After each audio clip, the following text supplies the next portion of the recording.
Older men sometimes struggle to seek help with their mental health. Reasons can include isolation, embarrassment, or the fear of being seen as weak. For older men, there's definitely kind of a sense of pride, not wanting to talk about it because they feel like, it's not the done thing. Attending local community mental health groups can benefit emotional well-being. But research on what leads older men to access this type of support and how effective it is has been limited. My 18-month study set out to explore how men over 65 experience these services, identify what works and what doesn't, and how that could inform best practice. I interviewed 21 men from a variety of groups and organisations across Bristol and Somerset. These included mental health charities, green social prescribing groups, older people's charities such as Age UK, and also wellbeing initiatives that support people with mental health and wellbeing. I also interviewed 5 community support group facilitators who are currently facilitating groups for mental wellbeing. My study objectives included finding out how men came to attend the groups, their perceptions of how useful they were, the levels of engagement involved, and identify new ways to support older men to manage mental health struggles and improve emotional well-being. As well as discussing men's perceptions of the groups, I asked about their background and previous experience of mental health struggles across their lives, how they coped and if and how they sought help.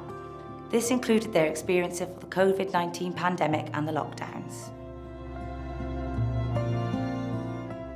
The interviews were really insightful and I was able to summarise the key points into 3 main themes. Community support groups provide a unique, safe space that allow older men to be vulnerable and facilitate connections with others who have shared mental health understanding. It allows me to talk to people that understand how you feel and that you have mental health problems because they've all suffered in some way or another. Community support groups provide structure and purpose in older men's lives, and this supports their mental health and well-being and everyday coping and management. As the weeks go on, we see they keep coming back and they start to gain in confidence. Seeing their general well-being improve over time is really rewarding. Men valued community support groups as an alternative source of mental health and wellbeing support in their lives in challenging times of difficult access to formal support services.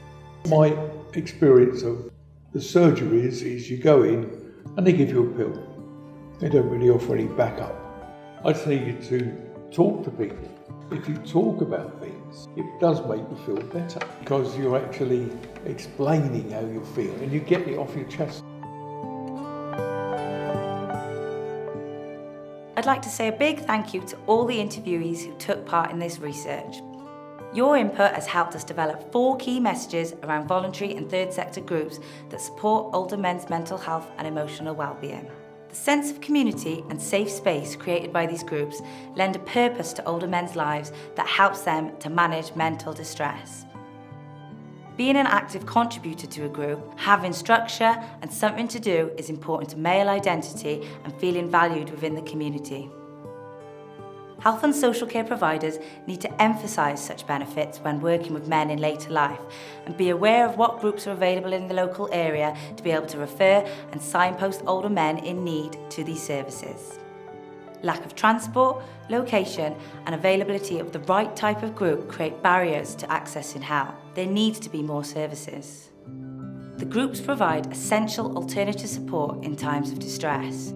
GPs and other traditional providers need to be more aware of community and social prescription services to make referrals at the local level. The value of these groups can often be overlooked in the health and social care sector. Commissioning teams should raise the priority of the development and support for these services. For more information on our research findings and recommendations, please follow the link.